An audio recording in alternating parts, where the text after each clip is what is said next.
पद रत्नाकर जी का पाठ, पद संख्या 553, 553।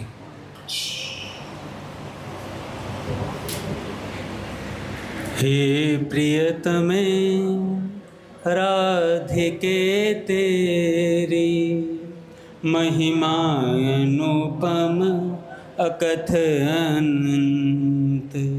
हे प्रियतमे राधिके तेरी महिमा अनुपम युग युग से गाता मैं अविरत, नहीं कहीं भी पाता अंत। युग युग से गाता नहीं कहीं भी सुधानंद बरसाता ही में तेरा मधुर वचन अनमोल। सुधानंद बरसाता ही में तेरा मधुर वचन अनमोल। विकास सदा के लिए मधुर दृग कमल कुटिल प्रकुटी के मोल। विकास सदा के मधुर दृग कमल के मोल। जपता तेरा नाम मधुर अनुपम मुरली में नित्य ललाम। जपता तेरा मधुर अनुपम मुरली में नित तृप्त नैनों से तेरा रूप देखता अति अभिराम।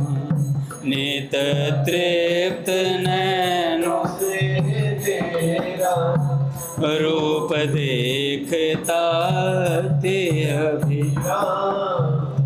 कहीं न मिला प्रेम शुचि ऐसा, कहीं ना पूरी मन की आश।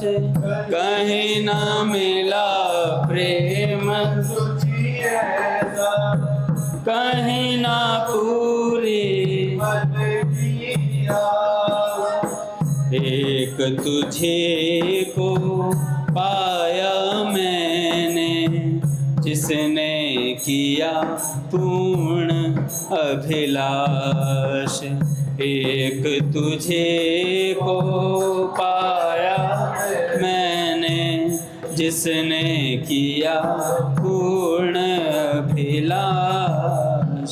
नित्य तृप्त निष्काम नित्य में मधुर तृप्ति मधुरतम काम।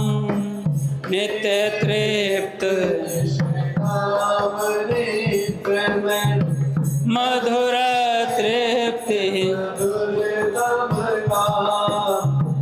तेरे दिव्य प्रेम का है यह जादू भरा मधुर परिणाम। तेरे दिव्य जादू भरा मधुर परिणाम। राधा राधा राधा राधा राधा राधा श्री राधा। राधा राधा राधा राधा श्री राधा। राधा राधा राधा राधा राधा राधा श्री राधा। राधा राधा राधा राधा राधा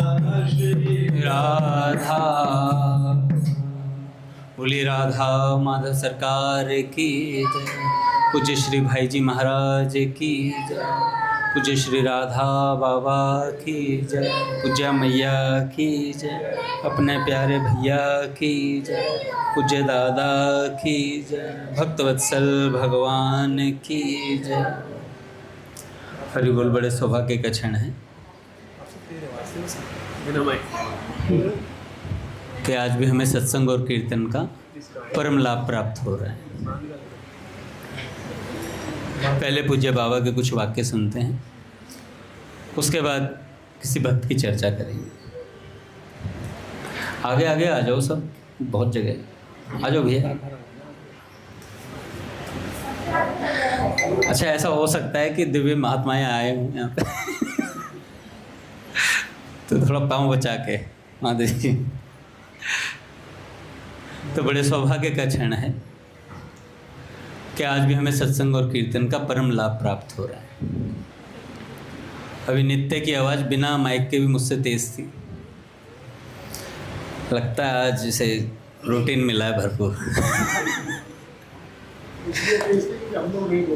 हाँ, हम लोग नहीं बोल पा रहे हैं, इसलिए नित्य की आवाज़ तेज महसूस हो रही है। नहीं, वाकई में तेज है। बोले राधा माधव सरकार की।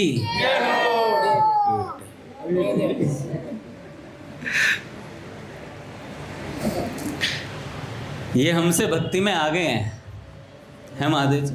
एक बार अपनी चर्चा हुई थी इस विषय पे, हम लोगों से भक्ति में आ गए, क्योंकि हम तो जब आए तो पूरे संसार को देख दाख करके, जब सारे विषय विकार भीतर उतर चुके थे तब आए।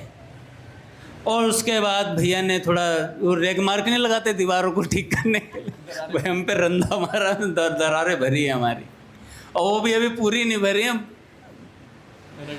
रगड़े जा रहे हैं अभी। तो ये वो बच्चे हैं भैया जो बचपन से ही मंदिर में आ गए हैं, और इन पर रेग मार्क की आवश्यकता नहीं पड़ेगी।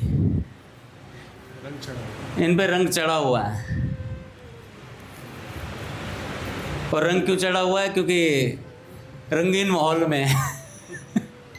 प्रिय प्रियतम के निकुंज में है, और इससे उससे ज़्यादा रंगीली जगह कुछ हो ही नहीं सकती। अपने महादेव जी वगैरह जब सजाते हैं राधा अष्टमी पे, जन्माष्टमी पे, बड़ा सुंदर निकुंज महल सजता है। एक दिन मैं राधा रमन जी से बात कर रहा था, तो राधा रमन जी अभी हैं नहीं इसलिए बता देता हूँ। वे कह रहे थे कि मैं 2 दिन पहले जो मानसी चिंतन में देखता हूँ ना, वो उतार देता हूँ यहाँ।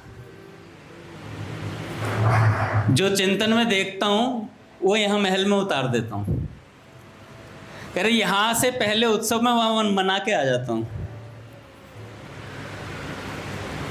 तो कहते हैं इसलिए यहाँ गहरा रंग चढ़ता है, और क्योंकि 2 बार का हो जाता है। एक बार तो वहाँ देखा हुआ है, और उसके बाद कारीगर के रूप में हट्टी कट्टी सखियाँ हैं, महादेव जी जैसी सखी है डोले शोले वाली। तो ये लोग बढ़िया से फूलों की सज्जा, पीयूष जैसी छरहरी सखी भी है। तो ये सब लोग भैया किसके लिए मेहनत करते हैं? मैं कई बार सोचता हूँ मेरे लिए मेहनत करते हैं। मैं हाँ करके देखूँगा और थोड़ा सा भीतर से प्रसन्न होऊंगा, फिर सोचूंगा अरे क्या किया है ऊपर से, पर भीतर से ना क्या कर डाला क्या कर डाला भाई, हुआ कैसे? ये सब चीज़ें करने वाले भी सोचते हैं कैसे हो गया, और करने वाले भी यही सोचते हैं जब हो जाता है कि ये कैसे हो गए। तो मैं आज विचार कर रहा था बैठे बैठे, मैंने कहा देखो, अगर सेवा सीखनी हो, जीवन में भजन सीखना हो, और किसी को सेवा में थोड़ा अपना शरीर घिसाना हो, तो महादेव जी एंड कंपनी में शामिल हो जाए, उन्हें पता चल जाएगा सेवा कैसे होती है। भजन और सेवा दोनों कैसे होते हैं, ये सब लोग करके दिखा रहे हैं भैया। रघुनाथ जी महाराज को देखो, 1 चम्मच आंसू बहा के दिखाओ कोई रोज़ भगवान के लिए। अरे 1 चम्मच तो बहुत बड़ी बात होगी, 1 चम्मच तो ज़्यादा हो गया। 1 बूंद बहा के दिखा के, रोज़ बहा के दिखा दो। एक दिन तो हो सकता है मम्मी ने डांट दिया हो तो भगवान ने। मुझे उड़िया बाबा सरकार कहा करते थे, रासलीला में बाबा छुप जाते थे जाकर के, महादेव जी कुटिया के पीछे जाकर रोते थे, क्योंकि ज्ञानी थे बहुत तगड़े। और सबके सामने रोएंगे तो कहेंगे भैया देखो महाराज जी कैसे रुदन कर रहे हैं प्रिया प्रियतम की लीलाओं के ऊपर। तो महाराज जी कुटिया के पीछे जाके छुप छुप के रोया करते थे, जिससे किसी को पता ना चले। एक बार शायद सेठ जी, पूज्य उड़िया बाबा महाराज और कई संत बैठे हुए थे, वृंदावन में गोष्ठी थी महादेव जी, और उस गोष्ठी में श्री सेठ जी पहुँचे। श्री सेठ जी पहुँचे, सेठ श्री जयदयाल गोयनका जी। तो बड़े बड़े विरक्त बैठे थे, बड़े बड़े संत बैठे थे और सिद्ध कोटि के बैठे हुए थे। जैसे ही सेठ जी पहुँचे सब खड़े हो गए। तो सेठ जी ने कहा भैया मैं तो एक वैश्य हूँ और मेरे आने से इतना खड़े होने की आवश्यकता नहीं, मैं कोई सिद्ध कोटि का संत नहीं, आप तो बहुत बड़े बड़े महात्मा हैं। कह रहे सेठ जी हम जैसे लाखों सिद्धों से अच्छे आप हैं। क्योंकि भैया सेठ जी रहे जिन्होंने बाबा को धोती छूने से नारायण भगवान के दर्शन करा दिए हों, बाबा को प्रयास करके लाना पड़ा हो अपने ब्रह्म ज्ञान को दोबारा से, तो कैसे सेठ जी रहे होंगे। जिन्होंने भाई जी को दर्शन करा दिए, वहीं से तो शुरुआत हुई भाई जी के जीवन में। जसीडी एक बिहार में जगह है पड़ती है, वहाँ पर भाई जी को प्रथम दर्शन हुआ। उस दिन भैया बता रहे थे यहाँ पर, सेठ जी ने कहा कि हनुमान हो सकता है तेरा गाढ़ ध्यान हो, चरण छू ले। हो सकता है हनुमान ये तेरा गाढ़ ध्यान हो तो चरण छू ले। तो चरण छुए तो भैया भगवान के चरण छुए। अच्छा जागृत अवस्था में क्या हो रहा है कि सेठ जी के चरण छू रहे हैं भाई जी। जागृत अवस्था में ये थी स्थिति कि सेठ जी के चरण छू रहे थे भाई जी। और सेठ जी साक्षात नारायण का स्वरूप थे, साक्षात नारायण भगवान। तो ऐसे सेठ जी, ऐसे बाबा, ऐसे बाबू जी वट वृक्ष पर बैठे हुए थे, सेठ जी, भाई जी, बाबा, और सत्संग चल रहा था। सेठ जी चाहते थे बाबा प्रचार करें, भाई जी चाहते थे बाबा प्रचार ना करें बाबा भजन करें। तो भाई जी ने बाबा से ले लिया था वचन कि बाबा आप बोलेंगे नहीं। अच्छा उस दिन सेठ जी को पता नहीं था इस बात का। तो सेठ जी ने सबसे वक्तव्य करवाया कि भाई जी बोलेंगे, ये फलाने संत बोलेंगे। उसके बाद कहा अब इस विषय पर बाबा कुछ चर्चा करेंगे। बाबा ने नियम ले लिया था कि हम बोलेंगे नहीं सभा में, भाई जी से बोल दी थी बात। अब बाबा से जब ऐसी बात कह रहे तो भाई बाबा सोच रहे मैं बोलूँ तो बोलूँ कैसे, क्योंकि भाई जी ने मना किया हुआ है, भाई जी की बात टाल नहीं सकता और सेठ जी आज्ञा दे रहे हैं इस प्रत्यक्ष सामने। तो बाबा ने कही कि सेठ जी मुझ जैसा तुच्छ व्यक्ति क्या बोलेगा, मेरे में इतना सामर्थ्य कहाँ है बोलने का, इन सब विषयों में मेरी सामर्थ्य नहीं है, इन पर तो वो बोले जो भगवत प्राप्त है। तो सेठ जी ने कहा भगवत प्राप्त बना दूं क्या, भगवत प्राप्त बना दूं तब बोलोगे। इतनी बात बोली सेठ जी ने तो बाबा स्तब्ध रह गए। हालांकि बाबा भगवत प्राप्ति थे उस समय भी, ऐसा नहीं बाबा को प्राप्त, बाबा भगवत प्राप्त थे। तब बाबा ने मन ही मन सोचा कि किसी तरह भगवान कुछ सेठ जी के मुंह से ही निकलवा दे ना कि। तब सेठ जी विचार करने लगे और सेठ जी ने कहा कि चलो बाबा रहने दो, अब आप रहने दो। तब बाबा की शांति पड़ी हृदय में कि ठाकुर जी ने कुछ करा है। भाई जी की समाधि बनने वाली थी, पता नहीं क्यों याद आ रही हैं बातें, पर बताता जा रहा हूँ। भैया ने बताई हैं कई बार वैसे तो, पर अपने को समय बिताने के लिए करना है कुछ काम, तो अंताक्षरी तो नहीं, प्रभु का नाम और संतों की चर्चा कर लेते हैं। तो बाबा भाई जी की समाधि बननी थी, सब कह रहे थे भैया, बाबा ने कहा गीता वाटिका में बनेगी। ट्रस्टी लोग, ये उस समय वो ज़मीन जो थी वो गीता प्रेस के उससे थी, तो सब लोग मना कर रहे थे। जो मेन मुख्य थे जो मना कर रहे थे, बाबा ने कहा ठाकुर जी कुछ फिरकी घुमाइए। तो जो मना कर रहे थे वही बोल पड़े कि ये जो इतना ज़मीन है, ये सारे हमने इतना एरिया की, ये जो गीता प्रेस के नाम है, गीता वाटिका के नाम से दे दिया मैंने, और भाई जी की समाधि यहीं बनेगी। तो बाबा कह रहे नंद लाला ने गड़बड़ घोटाला कर दिया। जो मना कर रहे थे सज्जन, उन्हीं के मुख से निकलवा दिया कि भाई जी की समाधि यहीं बनेगी। आज उस बाबूजी की समाधि से कितना लाभ हो रहा है वो तो भैया वहाँ जाने वाले को पता है, और वहाँ नहीं जाने वाले को भी पता है। जिनकी श्रद्धा और विश्वास उन पर हो गया है उसको भी पता चल जाता है भैया। पूज्या कमल माँ कहती हैं कि दूर रहने वाले ज़्यादा लाभ ले गए भाई जी बाबा से। उनके श्रद्धा और विश्वास का पात्र इतना बड़ा हो गया कि भाई जी को ठग लिया। बताओ, भाई जी को ठग लिया। तो भाई जी को कैसे ठग सकते हैं? तो भाई जी ने अतुल संपत्ति दी है। क्या है रघुनाथ जी अतुल संपत्ति भाई जी की?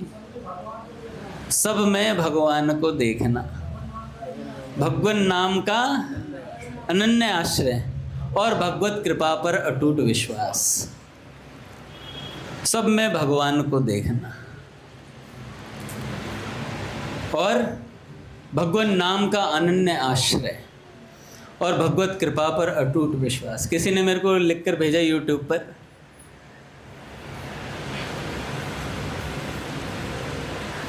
कि आप भाई जी के उत्तराधिकारी बनने का क्यों प्रयास कर रहे हो आप लोग? मैं कहा भाई तू भी बन जा। तो भाई जी ने तो कहा है। मैंने कहा पुस्तक का नाम है मेरी अतुल संपत्ति, पढ़ लियो जरा एक बार। भाई जी के उत्तराधिकारी सब कोई बन सकते हैं, है ना। मेरी अतुल संपत्ति, भाई जी ने कहा जो चाहे लूट ले, और ऐसी संपत्ति जो घट नहीं सकती, घटेगी नहीं, जितना लोगे उतना बढ़ेगी और बांटने से बढ़ रही है। तो भैया हम तो उत्तराधिकारी हैं, खास एकदम खास हैं बाबूजी के। उनको हमें बाबूजी खास कैसे बन गए अपने लोगों के? महादेव जी यहाँ आते तो खास बन पाते। कभी बाबूजी का परिचय होता? पूज्य राधा बाबा के बारे में जानते, सेठ जी स्वामी जी का हम अपने ही बारे में नहीं जानते थे। सेठ जी स्वामी जी के बारे में तो क्या जाने। मुझे आज भी याद है पूज्य भैया को गिफ्ट मिली थी पावन संस्मरण पुस्तक, लाल कवर की, इतनी मोटी पुस्तक है। सन 2007 की बात है रघुनाथ जी, 2007 या 8 की बात है। रघुनाथ जी मुझे ज़बरदस्ती लाते थे मंदिर में, ज़बरदस्ती आ ही जाता था इनके कहने से, क्योंकि इनका खौफ था एक तो, नहीं जाऊंगा तो हो सकता किसी दिन पीट पाट दे दोबारा। आज भी खौफ है, बकायदा बना हुआ है। रघुनाथ जी मुझसे कुछ भी कह सकते हैं, इनको पूर्ण स्वतंत्रता दे रखी है मैंने। क्योंकि एक साधक को बाप बना लो अपने सिर पे, जिसके आप सुन सको, जिसके बाद आप। अब रघुनाथ जी मेरे से कई बार कहते, कल परसों भी कह रहे थे, आप ना अंगद जी आपका मूड खराब हो जाता ना, आप किसी की सुनते नहीं हो। फिर मैंने घर जाकर विचार किया, मैंने कहा नहीं यार रघुनाथ जी गलत बोल रहे थे, मैं रघुनाथ जी की सुनता हूँ। जब रघुनाथ जी मुझे मेरे घर समझाने आ जाते हैं तो मैं समझ जाता हूँ बात को, और समझना पड़ता है भैया, नुकसान अपना है और किसका है। तो मैं कहाँ था? पुस्तक पावन संस्मरण। रघुनाथ जी 2007-8 में क्या बुद्धि रही होगी, मेरी बुद्धि ही नहीं थी। पर वो पावन संस्मरण में विखंडित वीणा रोता रव प्रसंग जब पढ़ता था बाबूजी के जाने का, तो इतना अच्छा महसूस होता था। वो चित्र बाबूजी की चिता के जलते हुए बहुत अच्छे लगते थे। हमें नहीं पता था कि ये हमारे जीवन प्राण आधार हो जाएंगे भैया। उस समय पढ़ना अच्छा लगता है इसलिए पढ़ते थे, कुछ इसलिए भी पढ़ते थे कि भैया किसी को पता चले मैं बाबूजी को जानने लग गया। चाहो हमारे महादेव जी कहते हैं कि मैं मृदंग इसलिए बजाता तो खून आया था, तो भैया को दिखा था खून, भैया देखो खून आ गया मृदंग बजाते हुए। भैया 2-4 बार हाथ फेर दे सिर में। तो कभी कभार ऐसा भी होता है। तो जैसे भी हो, भगवान से प्रेम हो जाए, संतों से प्रेम हो जाए, काम हो जाता है। पट खुलेंगे महाराज। आवाज़ सी आई थी अभी शंख हैं किसकी? कुर्सी। अच्छा कुर्सी किसकी? चिंतन अच्छा हो रहा है आजकल। शंख की आवाज सी लगी थी मुझे। तो बाबा कहते हैं भैया रघुनाथ जी, पढ़ने सुनने का सार इतना ही है कि नेत्रों में, मन में, प्राण में प्रिया प्रियतम बस जाएं, अन्य के लिए तनिक भी स्थान न रहे। प्रियतम छवि नैनन बसी, पर छवि कहाँ समाए। भरी सराय रहीम लखी, आप पथिक फिर जाए।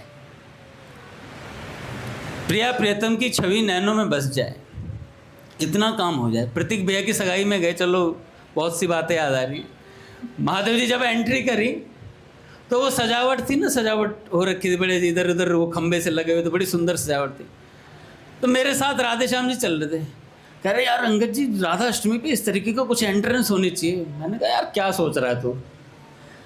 कह रहा ऑल्टर के अंदर रहते हैं ना, तो इसलिए दिमाग ऑल्टर में ही चलता है, ऑल्टर में ही चलता है। तो ऐसे सेवक के साथ हो जाता है भैया। अब ये बेचारा लकड़ी काटता रहता पूरे राधा अष्टमी पे, चलता फिरता कारपेंटर है, बड़ा ही। इलेक्ट्रीशियन ले लो, क्या नहीं कर सकता ये। वेल्डिंग इनसे करो, इस बार करी मधुर में वेल्डिंग, तो क्या नहीं कर सकते। अच्छा, दिमाग भी यही चलता है। कोई भी थोड़ा श्रृंगार देखा है, कुछ इस तरह की नई चीज़ देखी, नया डिज़ाइन देखा, यार ये अपने ऑल्टर में कर देंगे, ऐसा कर देंगे, दिमाग चलता रहता है। ये महादेव जी वगैरह, इनका सनक हो चुकी है, सनकी बोलो इन्हें सबको। सखी भई बौरी सनकी, बाबूजी का पद है, सखी भई बौरी सनकी, तो सनक हो जाती है भैया। जितने महात्मा हैं सब सनकी हैं, इन्हें सनक लगी हुई है। किस चीज़ की? प्रिया प्रियतम के विहार के दर्शन की, हमेशा उसी में मग्न रहते हैं।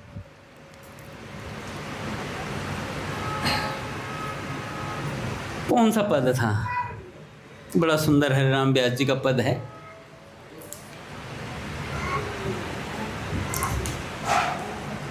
कर कुंजन संकेत, जहाँ श्री राधा मोहन बेहरत, कर कुंजन संकेत, कर मन वृंदावन सोहेत, कर मन वृंदावन सोहेत। सूतो हुतो विषय मंदिर में, हित गुरु टेर जगायो, अब तो व्यास विहार विलोकत, शुक नारद मुनि गायो। कौन सा विहार गा रहे हैं, कौन से विहार के दर्शन कर रहे हैं व्यास जी महाराज? शुक नारद मुनि गायो, इन्होंने गाया, उस विहार का दर्शन कर रहे हैं भैया। तो प्रीतम छवि नैनन बसी, पर छवि कहाँ समाए। भरी सराय रहीम लखी, आप पथिक फिर जाए। बाबा कहते हैं सराय यानी धर्मशाला में तिल रखने का भी स्थान न देखकर, जैसे नया यात्री वहाँ से हटकर दूसरी धर्मशाला की खोज में चला जाता है, वैसे ही नेत्र मन प्राणों में सर्वत्र प्रिया प्रियतम को भरा देखकर विषय अपने आप हट जाएं, विषय अपने आप हट जाएं। पट खुलेंगे माला से। श्री राम जय राम जय जय राम, श्री राम जय राम जय राम, श्री राम जय राम जय जय राम, श्री राम जय राम जय जय राम, श्री राम जय राम जय जय राम, श्री राम जय राम जय जय श्यामा, जय जय श्याम, जय जय श्यामा, जय जय श्याम, जय जय श्री वृंदावन धाम, जय श्री वृंदावन धाम, जय बरसाना जय नंदगांव, जय बरसाना जय नंदगांव, पावन राधे तेरो नाम,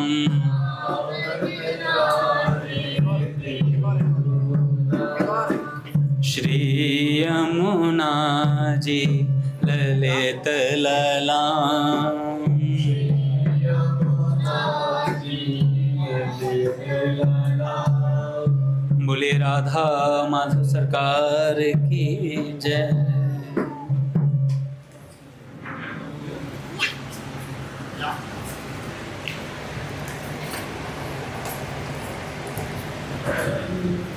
तो पूज्य बाबा कहते हैं आगे,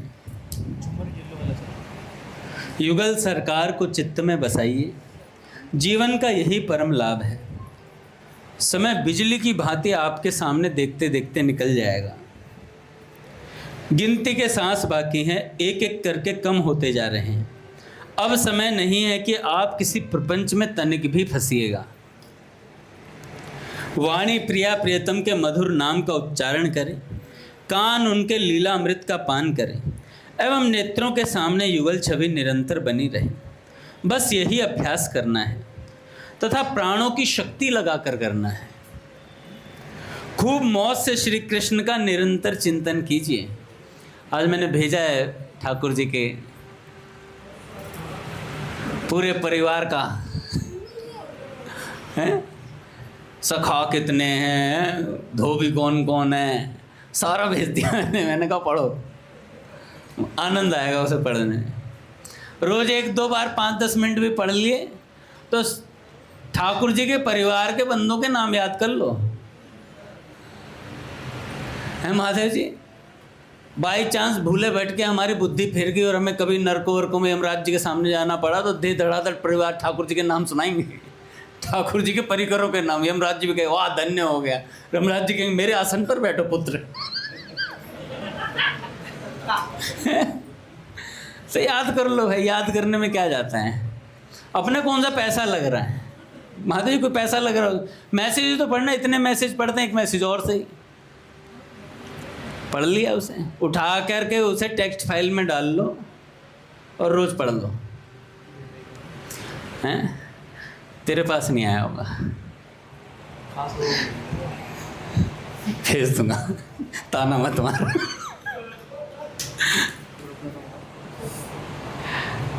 तो खूब मौज से श्री कृष्ण का चिंतन कीजिए। सब काम एक तरफ और भगवत चिंतन एक तरफ।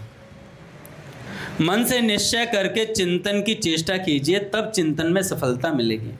अन्यथा जब तक भगवान के चिंतन के समान कोई दूसरा काम दिखाई देगा तब तक मन भगवान को छोड़कर उस काम की ओर झुकेगा। अच्छा, एक बात याद आ गई, महादेव जी ठाकुर जी का परिकर था अपने, नहीं ठाकुर जी गोलोक में, सखा कह लो या परिकर कह लो, एक परिकर था। उसके मन में आ गई एक बात, क्या बात है, खूब सेवा करते भैया, वहाँ पे काम ही क्या है, ठाकुर जी की सेवा है, ठाकुर जी का चिंतन, ठाकुर जी के स्वरूप को निहारना, ठाकुर जी की प्रिया प्रीतम रासलीला के जाएं तो रासलीला का दर्शन करना है, यही काम है। और क्या काम है वहाँ पर, जो ठाकुर जी कहते हैं वैसा करना है। एक दिन उसकी दृष्टि पृथ्वीलोक की तरफ आई। पृथ्वीलोक की तरफ देखा तो उसके मन में आया, जैसे एक महात्मा थे ना, उन्होंने कहा था प्रभु अपनी माया दिखाओ मुझे, तो भगवान ने कहा रहने दे यार।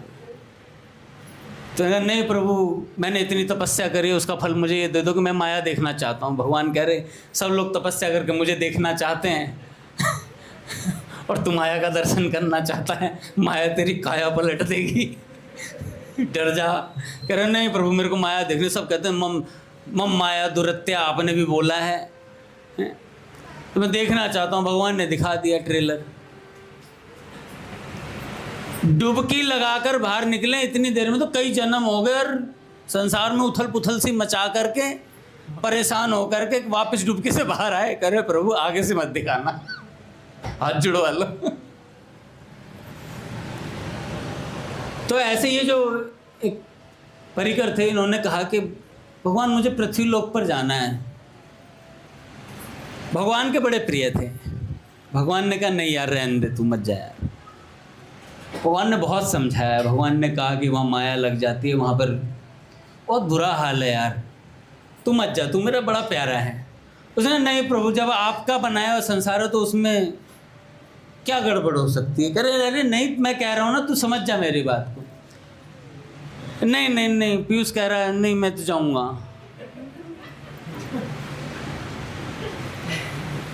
माधव कह रहे हैं नहीं नहीं बेटा तू मत जा, दोबारा नारदी निकुंज नहीं मिलेगा। फिर 84 आ गए तो दिमाग खराब हो जाएगा। सेठ जी ने कहा, एक बार सेठ जी से किसी ने बोला, मैंने भेजा था मैसेज, ये भी पढ़ लिया हो तो किसी ने, सेठ जी से किसी ने कहा महादेव जी, सेठ जी 7 नंबर पे बोल रहे थे, भाई प्रसन्न हो जाओ, सब प्रसन्न हो जाओ।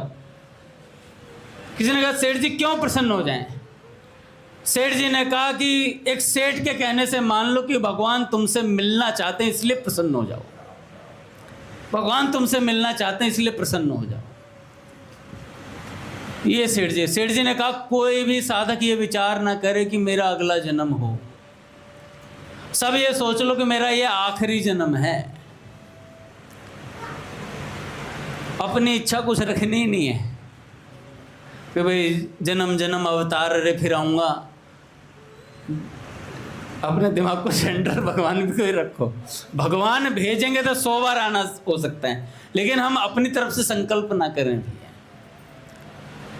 मीरा बाई जी जब ठाकुर जी से मिली, ठाकुर जी ने अपनी सखियां छोड़ी हुई थी इर्द गिर्द मीरा जी के,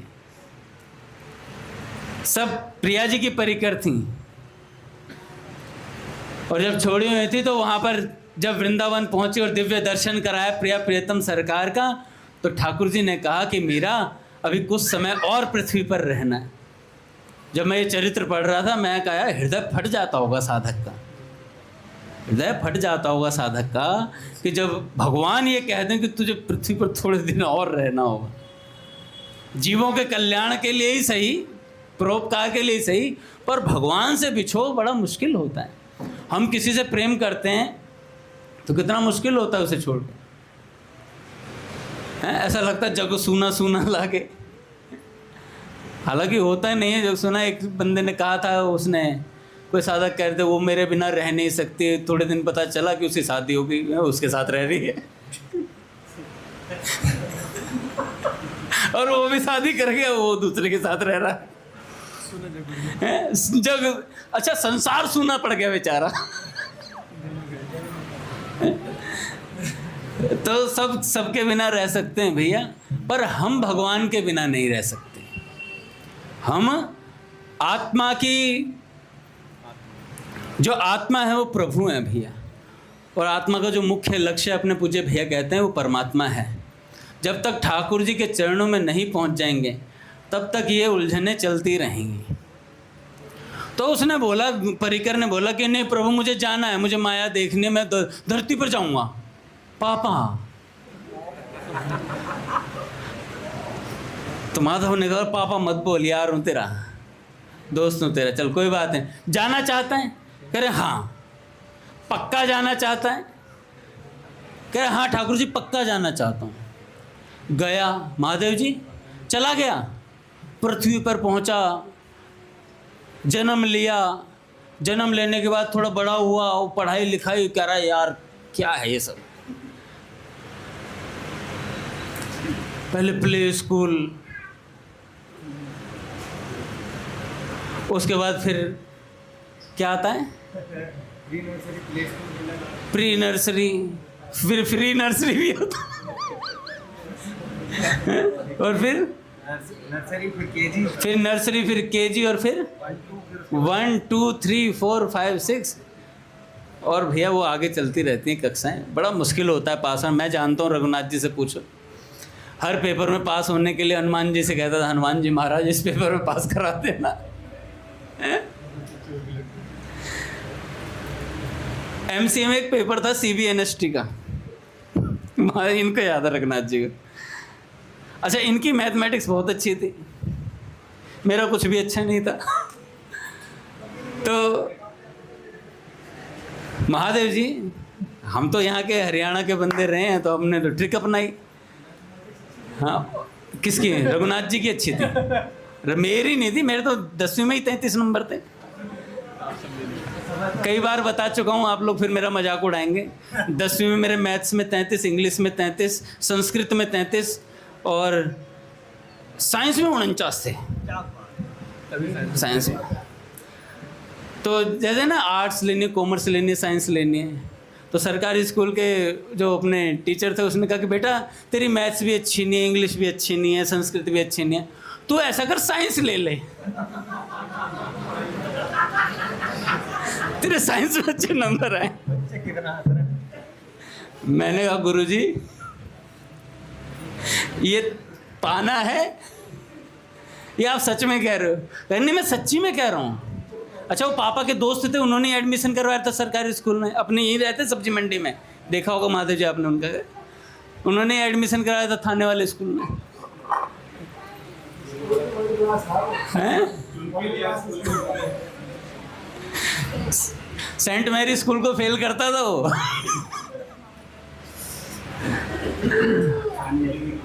तो साइंस ले ली मैंने, अपने होम साइंस वाली, आर्ट्स वाली वो ले ली। तो कहाँ थे यार, कहाँ से कहाँ डामाडोल हो गया मैं। प्रभु मैं माया देखना चाहता हूँ। तो माधव ने कहा कि भाई देख ले, तू पक्का है? तो आया बेचारा, पढ़ाई में लगा, पढ़ाई के बाद शादी हो गई, शादी होने के बाद ओ भाई पत्नी अनुकूल हो जाए तो सोने की बेड़ी है, और प्रतिकूल आ जाए तो लोहे की बेड़ी है। बेड़ी दोनों ही है भाई, अनुकूल आ गई तो सोने की बेड़ी है, और प्रतिकूल आ गई तो लोहे की बेड़ी है। ठीक है, और सोना भी तपा रहता है हमसे हर समय, और लोहे को तपा दिया जाता है।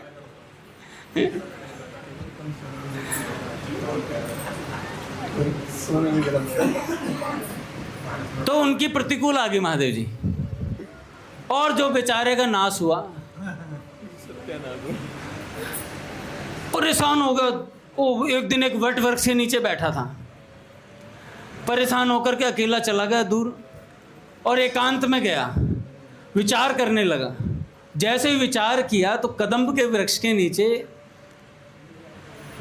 ठाकुर जी प्रकट हुए, और जैसे ही ठाकुर जी प्रकट हुए, ठाकुर जी को देखते ही उसको सारा स्मरण हो आया कि मैं ठाकुर जी का सखा रहा हूँ, ठाकुर जी का परिकर रहा हूँ, और मैंने माया देखनी चाहिए।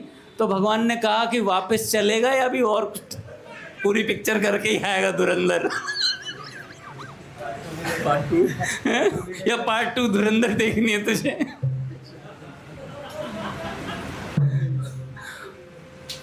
तो कह रहा प्रभु, हाथ जोड़ लिए, हाथ जोड़ करके कहा प्रभु आज के बाद अगर मैं कोई जिद भी करूं ना, उसे पूरी मत करना प्रभु। चरणों में माथा टेक दिया, और माथा टेक करके कहने लगा प्रभु आपके धाम से बढ़िया कुछ नहीं है, आपके सानिध्य से बढ़िया कुछ नहीं है। और हार मान करके महाराज वो वापस ठाकुर जी के धाम में पहुंचा। ठाकुर जी साथ ले गए, उसने ये परवाह नहीं करी या पीछे क्या हुआ, क्योंकि सब भगवान की माया थी, भगवान ने सब खत्म कर दिया सिस्टम, सब भगवान की माया थी। तुझे काका पना, तो उसने बेचारे ने गलती से माया देखनी चाह ली थी, तो उसके साथ ये हो गया।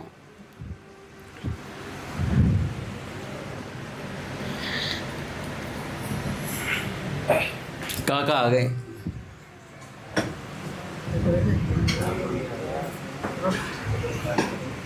ये हमें साग तो नहीं खिलाएंगे, पर केले के छिलके भी नहीं खाने देंगे।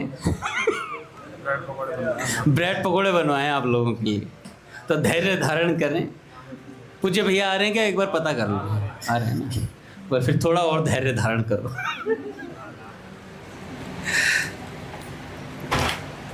तो पूज्य ठाकुर जी कहते हैं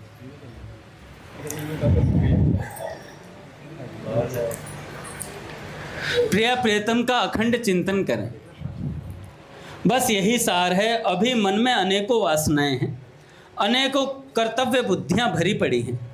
सब वासनाओं के जल जाने पर ही प्रिया प्रियतम के प्रेम की नींव खुदेगी। जीवन की धारा उनकी ओर मुड़कर सच्ची चाह उत्पन्न होगी। अभी तो सच पूछे तो भजन की नकल भी नहीं हो रही है, बस उनकी कृपा की बाट देखते रहिए। सिवा युगल सरकार के और कुछ भी नहीं देखे। इसका सरल से सरल उपाय है मन में युगल सरकार के प्रति आसक्ति पैदा हो। फिर मन में ही नहीं, बाहर की आंख जहां भी जाएगी वहां प्रिय प्रियतम की छवि नजर आएगी। वस्तुतः युगल सरकार के अतिरिक्त देखने लायक कोई और वस्तु है भी नहीं। हम लोगों का मलिन मन इस बात को नहीं मानता। यह बड़ा दुर्भाग्य है, यह बड़ा दुर्भाग्य है। हम लोग हर चमकती वस्तु को सोना समझ लेते हैं। जैसे वो महात्मा जी ने कंबल को, भालू को कंबल समझ लिया था।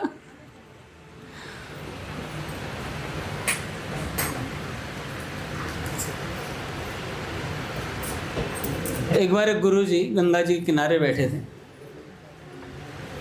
हमारे भी दृष्टि ऐसी है, हम वही हैं।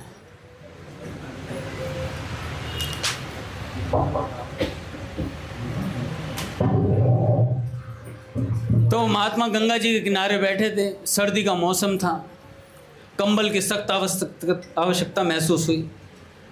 चेले को बोला, चेला मेरे जैसा आलसी था। Angad, catch the blanket.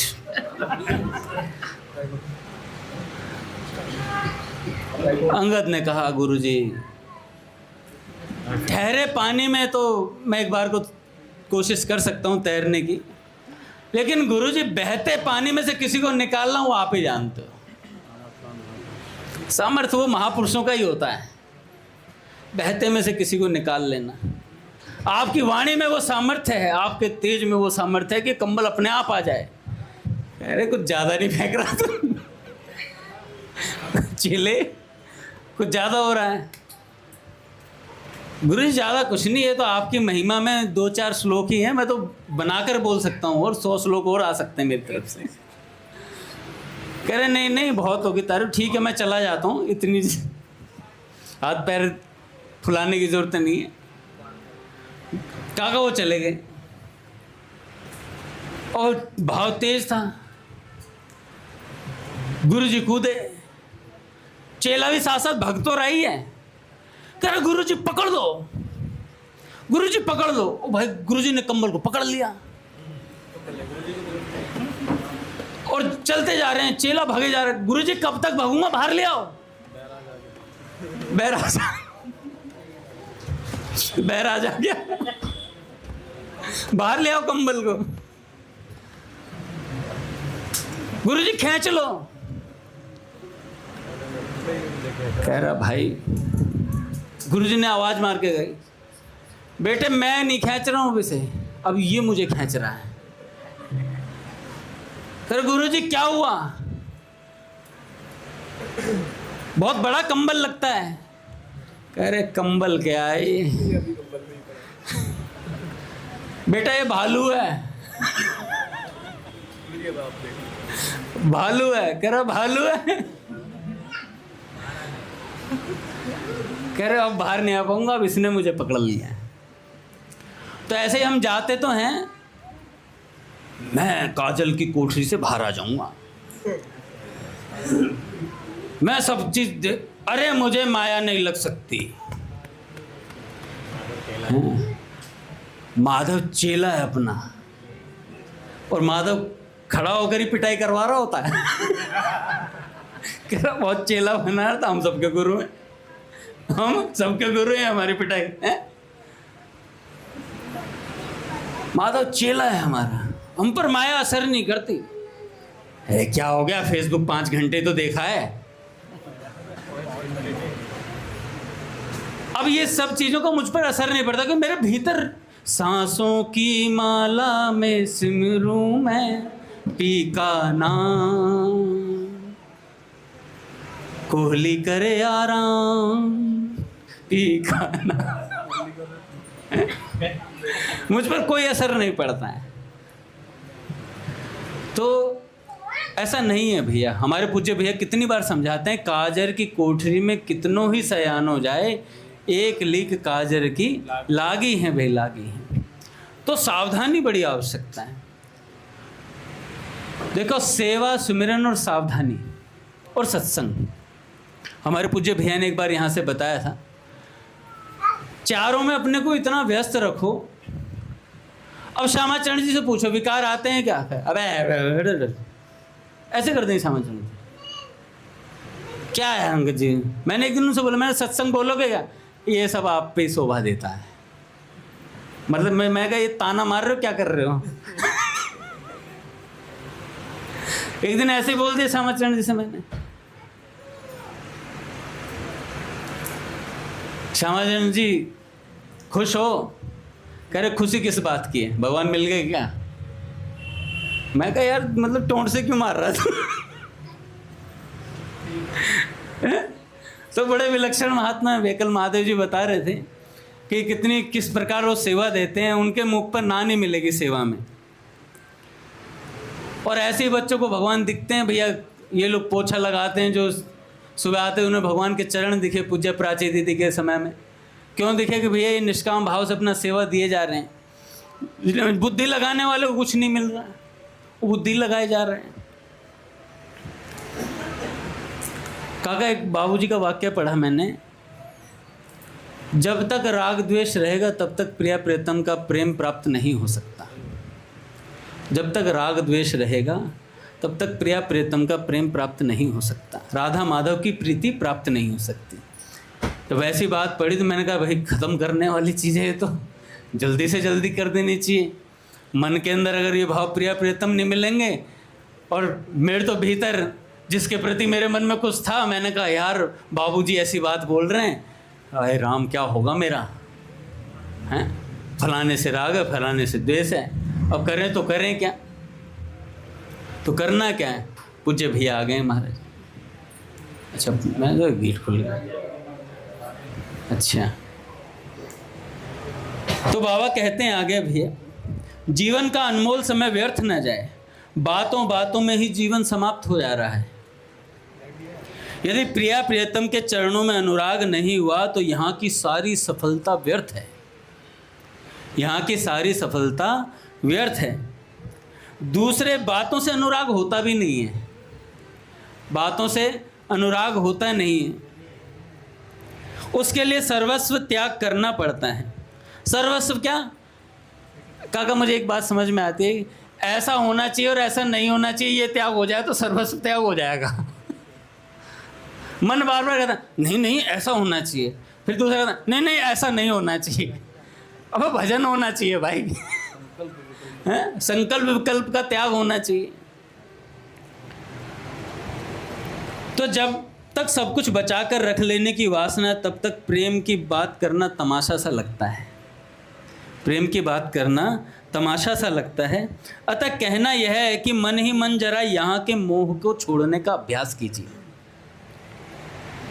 माना आप में त्याग है, पर साथ ही सात्विक चेष्टा के नाम पर बहुत सी ऐसी चेष्टाएं आप करते हैं जिनमें आपकी शक्ति व्यर्थ खर्च होती है। काका एक जगह आस्तिकता की आधारशिला में लिखा, गिरधर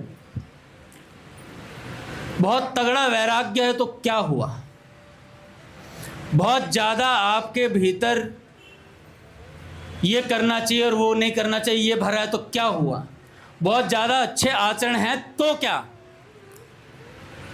अगर प्रिया प्रियतम का प्रेम नहीं है तो सब व्यर्थ है। भगवान के प्रेम के लिए ही तो सब कुछ है। भगवान से प्रेम ही नहीं हो रहा है, हम पूरे दिन विचार ही नहीं करते हैं, भगवान के लिए आंसू ही नहीं आते हैं। आज भी दिन में मैं विचार कर रहा था, मैंने कहा भगवान की कथा सुनकर, भगवान की कोई वार्ता करुणा भरी बात सुनकर हमारे नेत्रों में आंसू नहीं आ पा रहे हैं, तो क्या करें यार इसके लिए, ऐसा क्या करें? भक्तमाल सुनूं क्या सुनूं? मैं कहा सुन कुछ भी ले, जब तक संबंध नहीं होगा ठाकुर जी से और पूर्ण समर्पण की तरफ नहीं बढ़ेगा, संतों की बात नहीं मानेगा, तब तक कुछ होने वाला नहीं है।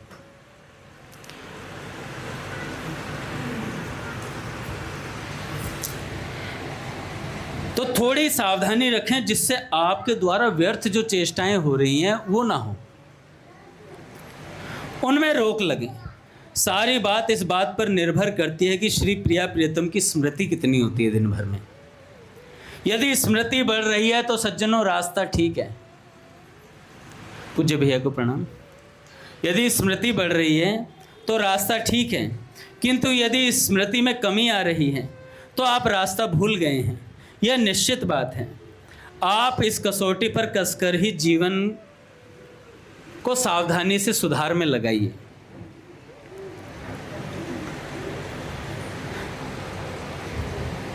सज्जनों, ब्रज में रहते हुए भी जीवन प्रिया प्रियतम के चरणों में न्योछावर नहीं होता। इसका कारण क्या है? बाबा कहते हैं इसी के लिए अधिक से अधिक चेष्टा करनी चाहिए कि भगवान का स्मरण हो, प्रपंच की बात कम से कम सुने एवं कहें, अपना अधिकांश समय भजन पाठ, श्री विग्रह दर्शन, रास दर्शन, लीला श्रवण एवं प्रिया प्रियतम के नाम कीर्तन आदि में बिताना चाहिए। एक संत थे, उनको रास देखना बड़ा अच्छा लगता था। एक दिन उनके भैया पेट में दर्द हो गया, मतलब गए थे रासलीला दर्शन करने के लिए, बहुत तेज पेट में दर्द हुआ। पेट में दर्द हुआ तो शायद भूगर्भ गोस्वामी जी नाम था उनका, भक्तमाल में आता है, भूगर्भ गोस्वामी शायद उनका नाम था। तो रासलीला के बड़े मतलब एक चस्का था उन्हें रासलीला देखने का, जैसे अपने को वाटिका की रासलीला देखने का चस्का है, तो ऐसे उन्हें रासलीला, वो वृंदावन में जहाँ रासलीला होती थी वहीं पहुँच जाते थे।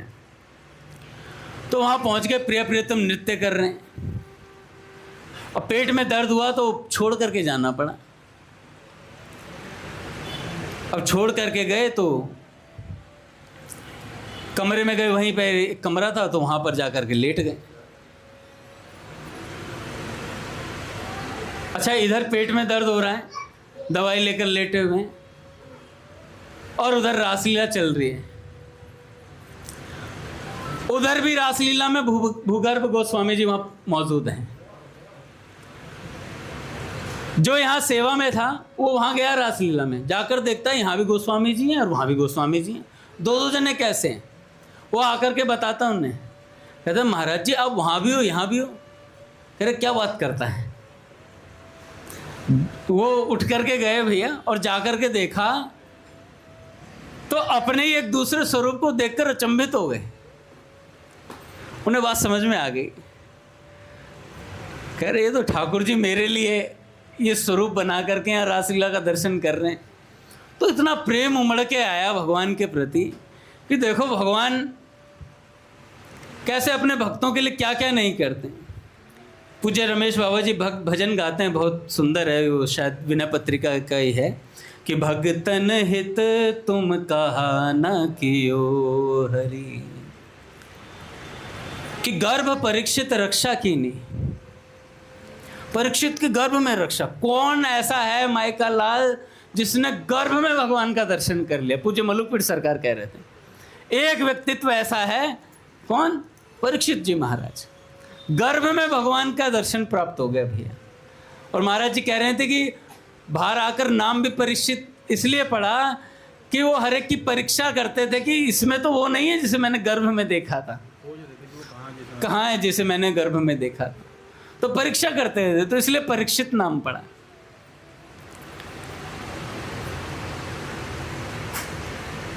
मजाक मजाक में कहते हैं भैया हम कभी कि भाई पहली भागवत जी कहाँ हुई थी? शुक्ताल में हुई थी। तो पहली कथा के श्रोता जाट देवता है सारे, क्योंकि वहाँ पर मुजफ्फरनगर उस साइड शुक्ताल की तरफ जाट ज़्यादा हैं।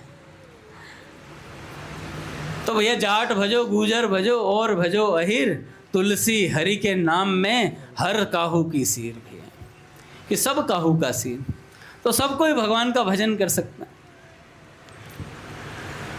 तो भक्तन हित तुम कहा ना कियो हरि, कि परीक्षित की गर्भ में रक्षा कर ले। अर्जुन को कोई टेंशन नहीं थी। भीष्म पितामह जी ने 5 बाण निकाल लिए।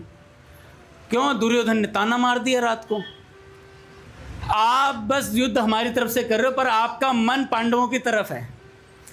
अच्छा, भीष्म पितामह उन्होंने कहा जब तुम जानते हो तो पर पूछते क्यों? जब तुम जानते ही हो तो पूछते क्यों बार बार? तो उन्होंने कहा नहीं, बढ़िया तरीके से युद्ध कीजिए। आप मेरी तरफ से युद्ध नहीं कर रहे हैं, आप मन से उनकी तरफ है और सही से बाण नहीं चला रहे हैं। तो भीष्म पितामह जी ने आवेश में आकर के कहा, हाँ अच्छा ये कौन सा मेरी तरफ है? तो 5 बाण निकाल लिए। 5 बाण निकाल करके और भीष्म पितामह जी ने कह दिया इन 5 बाणों पे 5 पांडव की मृत्यु निश्चित है। भाई बड़ी टेंशन, किसको? भगवान को। अर्जुन चद्दर तान के सो रहे थे आराम से, फर्राटेदार, बढ़िया नींद आ रही है। भगवान ने उठाया, अर्जुन अर्जुन तुम्हें पता है भीष्म पितामह जी ने क्या किया है? कह रहे हाँ पता है, 5 बाण निकाले हम 5 पांडवों के लिए।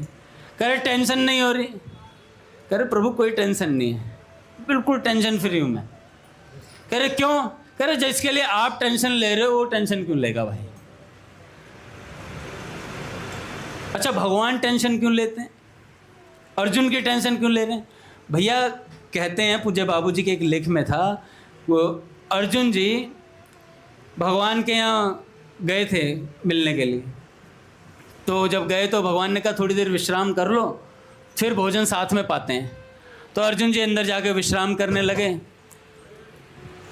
तो विश्राम कर रहे थे तो